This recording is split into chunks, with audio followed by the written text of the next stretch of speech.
Hi అండి, అందరికీ నమస్కారం. ఇప్పుడు నేను పెట్టిన వీడియో అనేది మీరు అందరూ చూడండి. ఎందుకంటే రేపు మేలో ఉండే పెళ్లి కూతుర్లు, మ్యారేజ్ ఉండే పెళ్లి కూతుర్లు ప్రతి ఒక్కరికి కూడా చాలా చాలా బాగా ఉపయోగపడుతుంది. నెక్స్ట్ ఏమైనా మీ ఫాదర్స్ కానీ ఒకవేళ చూస్తుంటే కూడా ఈ వీడియో అనేది మొత్తం చూడండి. మీకు కూడా ఒక క్లారిటీ వస్తుంది. మదర్స్ కానీ ఎవరైనా సరే ఫోన్లు చేతిలో ఉండే ప్రతి ఒక్కరూ మీకు చాలా బాగా క్లారిటీ అంటే అంత బాగా క్లారిటీ వస్తుంది.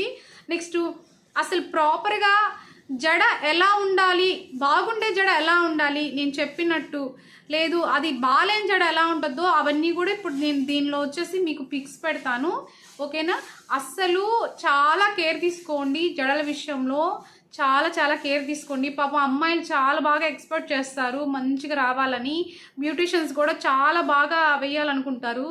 కానీ లాస్ట్కి వాళ్ళకైతే అన్యాయమే జరగద్ది. అటు అమ్మాయికి అన్యాయం జరగద్ది, ఇటు బ్యూటిషియన్కి కూడా అన్యాయం జరగద్ది. ఎందుకంటే ఆ అమ్మాయికి చూస్తే తనకి కావాల్సిన ఫినిషింగ్ ఏంది, ఆ టైంలో హడావిడి ఉంటుంది. ఫస్ట్ పాయింట్, ఈ హడావిడితో తనకి జడ ఎలా వచ్చిందో అస్సలు చూసుకోలేదన్నమాట.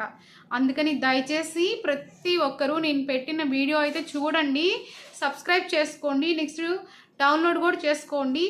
మీరు పెళ్లి కూతురికి జడ ఆర్డర్ ఇవ్వాలి అంటే మాత్రము ఈ కేర్ తీసుకోండి, అప్పుడు చాలా బాగుంటుంది. ఓకేనా? థ్యాంక్ యూ, నమస్తే. ఇవి చూడండి, ఇవి వచ్చేసి ఆర్డర్ ఇచ్చేటప్పుడు మంచి పూల జడలు ఆర్డర్ ఇచ్చారు, కానీ ఇలా లావుగా వచ్చాయి. ఇలాగా మనము ఇదే మిస్టేక్ చేయకూడదు. చూడండి ఎంత లావు ఉన్నాయో వేణీళ్ళు. నందివర్ధనం కూడా లావుగా ఉంది. ఇప్పుడు ఇవి చూడండి ఎంత సన్నగా ఉన్నాయో నందివర్ధనం మొగ్గలు.